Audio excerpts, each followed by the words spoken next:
Today we are going to study an important essay from 18th-century English literature titled The Spectator Club, written by Richard Steele. This essay is part of the famous periodical The Spectator, a daily journal that played a very important role in shaping the social and literary culture of England. Through this essay, Steele introduces a group of interesting characters who represent different sections of English society. In simple terms, this essay is not just about a club of friends meeting together. It is actually a clever way used by the author to observe human behavior, social manners, and the values of the people living in 18th-century England. In this presentation, we will clearly understand the author Richard Steele, the background of The Spectator, the members of the Spectator Club, and how each character represents a different part of society. Let us begin by understanding the author behind this remarkable essay, Richard Steele. Now let us learn about the author of the essay, Richard Steele. Richard Steele was born on the 12th of March 1672 in Dublin, Ireland. His father was Richard Steele Sr., who worked as a lawyer, and his mother was Eleanor Symes. Unfortunately, Steele lost his father at a very young age. This early loss made his childhood somewhat difficult, but it also shaped his character and determination. For his education, Steele studied at Charterhouse School in London. This school played a very important role in his life because it was here that he met Joseph Addison. Addison later became Steele's closest friend, intellectual partner, and literary collaborator. Their friendship would eventually lead to one of the most influential literary projects in English journalism. After finishing school, Steele went to Oxford University and studied at Christ Church College. However, he did not complete his degree and left the university before graduating. Even though he did not finish his formal education, Steele continued to educate himself through reading, observation, and writing. These experiences later helped him become one of the most important essayists and journalists of the 18th century. After leaving Oxford University, Richard Steele chose a completely different path for some time. Instead of continuing an academic career, he joined the British Army and served as a soldier. During his time in the army, Steele carefully observed the lifestyle of soldiers. He noticed that many soldiers lived without discipline and often neglected moral values. This observation made him think deeply about the importance of character, self-control, and moral responsibility. Because of this concern, Steele wrote a book titled The Christian Hero in the year 1701. In this work, he tried to encourage soldiers to lead morally disciplined and virtuous lives. The book emphasized qualities such as courage, honesty, honor, and self-control. Steele believed that a true hero is not only brave in battle but also morally strong in everyday life. However, there is an interesting and somewhat ironic aspect to this situation. Although Steele wrote about moral discipline and virtuous living, he himself did not always follow these strict ideals in his personal life. Like many writers of his time, his life sometimes showed a contrast between his moral teachings and his personal behavior. Nevertheless, this early work is important because it shows Steele's strong interest in improving society through moral instruction, an idea that later became central to his essays in The Spectator. Now let us look at the beginning of Richard Steele's literary career. After spending some time in the army, Steele gradually turned his attention toward writing and journalism. He discovered that writing essays for newspapers and journals was a powerful way to communicate ideas to the public. Through his writings, he wanted to influence society, improve manners, and encourage moral thinking among readers. Steele soon became well known as a journalist and essayist. At that time, newspapers and journals were becoming popular in England, especially in cities where people gathered in coffee houses to read and discuss current issues. Steele understood the importance of this new medium and began publishing periodical journals. These journals were short publications that appeared regularly and contained essays about society, culture, morality, and everyday life. Through these periodicals, Steele helped transform English journalism and made the essay an important literary form. One of his earliest and most successful publications was the Templar, which he started in 1709. In this journal, Steele wrote essays about social manners, politics, and daily life. It became very popular among readers. Later, along with his close friend Joseph Addison, Steele started an even more famous journal called The Spectator in 1711. This periodical became one of the most influential publications in English literary history. It aimed to educate readers while entertaining them through interesting essays and character sketches. Another important periodical started by Steele was The Guardian, which appeared in 1713. Like the earlier journals, it also focused on moral instruction, social observation, and literary discussion. Through these journals, Steele played a major role in developing the periodical essay and shaping modern journalism. Now let us understand one of the most important literary projects associated with Richard Steele, the periodical called The Spectator. The Spectator was first published on March 1, 1711. It quickly became one of the most influential and widely read journals of the 18th century. The journal was published every day except Sunday, which meant that readers received a new essay almost every morning. Over time, the publication produced around 555 issues, each containing thoughtful and engaging essays. The Spectator was mainly written by two great writers, Richard Steele and his close friend Joseph Addison. Steele began the project and wrote the early essays, but Addison soon joined him and became a major contributor to the journal. Although Steele founded the periodical, Joseph Addison eventually wrote the majority of the essays. Addison's writing style was calm, polished, and intellectually balanced, which helped make the essays even more popular among readers. Together, Steele and Addison used The Spectator as a platform to discuss society, culture, morality, and everyday life. Their goal was not only to entertain readers but also to improve public manners and encourage thoughtful conversation among people in English society. Now let us understand the main aim of The Spectator. The primary aim of this periodical was social and moral reform. During the early 18th century, English society was undergoing many changes. There was a growing middle class, and people were becoming more interested in literature, conversation, and public discussion.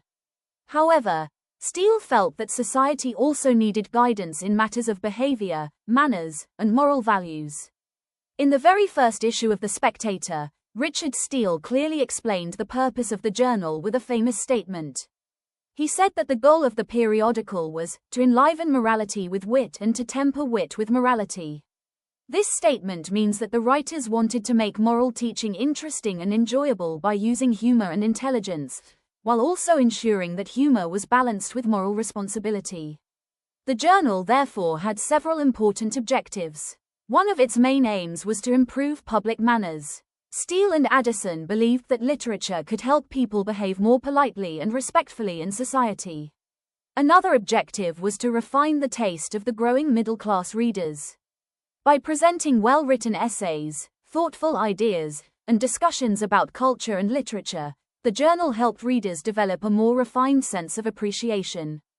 The Spectator also aimed to spread moral instruction. Instead of preaching directly, the essays used stories, character sketches, and observations of everyday life to gently guide readers toward better values. Finally, the journal encouraged civilized and intelligent conversation. At that time, many people gathered in coffee houses to read and discuss the essays. In this way, The Spectator helped create a culture of thoughtful discussion and polite social interaction.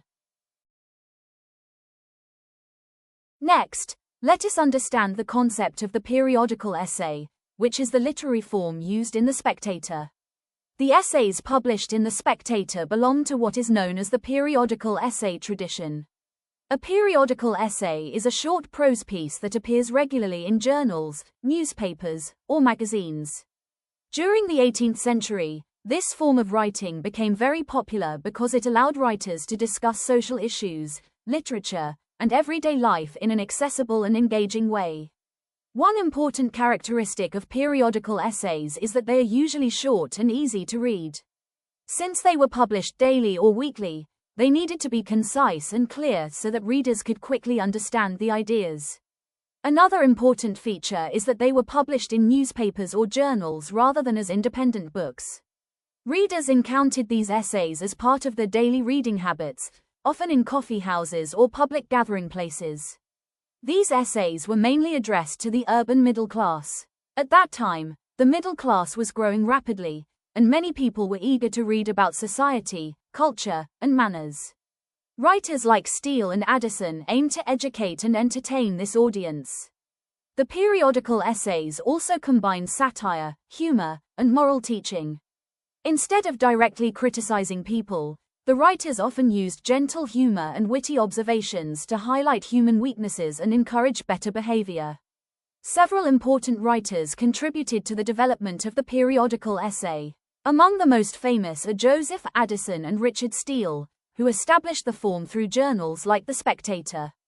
Later writers such as Samuel Johnson and Oliver Goldsmith also continued and enriched this tradition through their own essays and periodicals. Now let us understand the literary style of Richard Steele. Richard Steele's writing style is known for its simplicity and naturalness. His essays are written in a clear and easy language so that ordinary readers can understand them without difficulty. Unlike many writers of his time who used complicated expressions, Steele preferred a direct and simple style. Another important feature of Steele's writing is that it is emotional and warm. He often writes with genuine feeling and sympathy for human experiences. His essays frequently express kindness, compassion, and concern for social behavior. Because of this emotional tone, readers often feel that he is speaking personally to them. Steele's essays are also strongly moral in nature. One of his main purposes in writing was to guide society toward better behavior and moral values. Instead of giving strict sermons, he used stories, characters, and gentle humor to teach moral lessons. His style is also conversational. When we read his essays, it often feels like listening to a thoughtful and friendly person speaking in a relaxed conversation. This conversational tone made his essays very popular among readers who gathered in coffee houses and social clubs. When we compare Steele with his close friend Joseph Addison, we can notice some clear differences in their writing styles. Steele's writing tends to be more emotional, while Addison's style is more intellectual and analytical. Steele writes with warmth and personal feeling, whereas Addison's writing is more balanced and carefully structured. Steele's essays often feel spontaneous and lively, while Addison's style appears more polished and controlled. Because of these qualities, Steele's essays are often more dramatic and lively. His writing captures everyday life in a vivid and engaging way, making his observations about society both entertaining and meaningful. Now let us move to the essay itself, titled The Spectator Club. This essay appears in Spectator No. 2, which was published in the year 1711. It is one of the early essays in the periodical and plays an important role because it introduces the central characters who appear throughout many of the later essays. In this essay, Richard Steele presents a group of fictional characters who regularly meet together in a club. These members form what is called the Spectator Club. Each member of the club represents a particular type of person found in English society. The purpose of creating these characters is not merely to describe a group of friends. Instead, Steele uses them as a literary device to observe and discuss the behavior, attitudes, and values of people living in 18th-century England. Through the conversations and personalities of these characters, the author is able to present different viewpoints about society, culture, morality, and everyday life. In this way, the club becomes a small model of society itself. Therefore, the Spectator Club represents different sections of English society. By observing the members of this club, the narrator, who is known as the spectator, studies human nature and reports his observations to the readers. Now let us understand the purpose of this essay. Richard Steele creates a group of fictional characters in order to study and present society in an interesting way. Instead of writing directly about social problems, he introduces characters who represent different types of people in society. Through their personalities and behavior, readers can observe the customs, manners, and attitudes of the time. Each character in the Spectator Club represents a particular social group or social type. By bringing these characters together in one club, Steele is able to show how different parts of society think and behave. At the same time, the essay gently criticizes certain social behaviors. However, Steele does not criticize people harshly. Instead, he uses humor, wit, and light satire so that readers can reflect on their own behavior in an enjoyable way. In this essay, the narrator known as the Spectator plays an important role. He acts mainly as a silent observer. He watches the members of the club carefully and records their qualities and habits, allowing readers to understand society through his observations. Now let us look at the narrator of the essay, who calls himself Mr. Spectator. Mr. Spectator describes himself as a quiet and thoughtful person. He does not talk much, but he carefully observes the people around him. Because of this silent nature, he is able to watch human behavior closely and understand the different types of characters in society. He even says that he has observed some of the most remarkable characters in the world. The importance of Mr. Spectator lies in his role as an observer. He studies society, reports the behavior of people, and reflects on their actions in a thoughtful way. Instead of actively participating in conversations, he usually remains silent, allowing others to speak freely while he carefully records and analyzes their behavior. The essay begins with the narrator introducing himself as Mr. Spectator.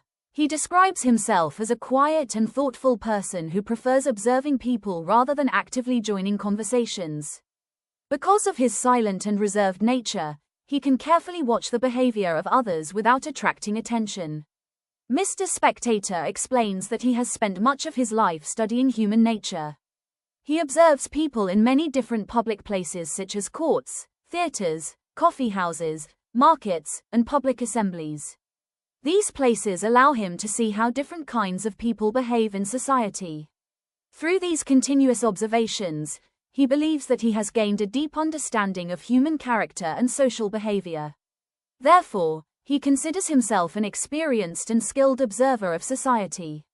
The main role of the spectator is to carefully watch people, study their habits and manners, and then report these observations to the readers. In this way, he helps readers understand society and reflect on human behavior. Now let us look at the members of the Spectator Club. The club described in the essay consists of 6 main characters. Each of these characters represents a particular type of person found in English society. By bringing these individuals together, the author presents a small but meaningful picture of the different groups that existed in society during that time. The members of the Spectator Club include Sir Roger de Coverley, Sir Andrew Freeport, Captain Sentry, Honeycomb, the Clergyman, and the Templar. Each of these characters has a unique personality, background, and social role. Through their descriptions, the author shows how different sections of society think, behave, and interact with one another. In this way, the club becomes a symbolic representation of the wider society of 18th-century England. The narrator explains that he is a member of a small social club made up of 6 individuals.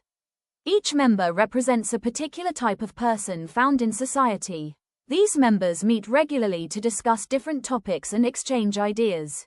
The club is not formed only for entertainment. It also encourages thoughtful discussion and intellectual exchange. Through these members, Steele presents a small but meaningful picture of English society. Now let us discuss the most important member of the Spectator Club, Sir Roger de Coverley. Sir Roger de Coverley is introduced as the first and most prominent member of the club. He is an elderly country gentleman, about 56 years old. He belongs to the rural aristocracy and lives the life of a traditional English landowner. Sir Roger is known for his kind, generous, and friendly nature. He treats people around him with warmth and goodwill. Because of his honesty and good character, he is respected by everyone who knows him. Although he has a few unusual habits and slightly eccentric behavior, these qualities make him more charming rather than strange. In his youth, Sir Roger experienced a deep emotional disappointment. He once fell deeply in love with a woman, but she rejected him and married another man. This painful experience had a strong impact on his life, and he never married afterwards. Despite this personal disappointment, Sir Roger continues to treat women with great respect and kindness. His personality reflects a mixture of traditional values and human warmth. He may appear somewhat old-fashioned in his attitudes and behavior, but his sincerity and generosity make him a lovable character. Sir Roger de Coverley later became one of the most famous and memorable characters in English literature. Many later essays in The Spectator focus on his life, his estate, and his interactions with people around him. Through the character of Sir Roger de Coverley, Richard Steele presents the image of the traditional English country gentleman and offers a vivid picture of rural life in 18th-century England. Now let us move to another important member of the Spectator Club, Sir Andrew Freeport. Sir Andrew Freeport is a wealthy merchant by profession. He represents the commercial and trading class of England, which was becoming increasingly powerful during the 18th century. Through this character, Richard Steele presents the importance of commerce in the development of the nation. Sir Andrew Freeport is described as a practical, intelligent, and hard-working man. His success comes from his dedication to trade and business. Unlike the country gentleman Sir Roger, Sir Andrew belongs to the world of commerce and international trade. He strongly believes that commerce and trade are the foundations of national prosperity. According to him, merchants play a vital role in strengthening the economy of the country. He argues that trade not only increases wealth but also helps maintain peace between nations because countries that trade with each other are less likely to go to war. Sir Andrew's views reflect the changing economic conditions of 18th-century England, when trade and commercial activities were expanding rapidly. Through this character, Steele highlights the growing importance of the middle-class merchant community in shaping the social and economic life of the nation. Thus, Sir Andrew Freeport symbolizes the spirit of modern trade, economic growth, and the practical intelligence of the commercial class. Now let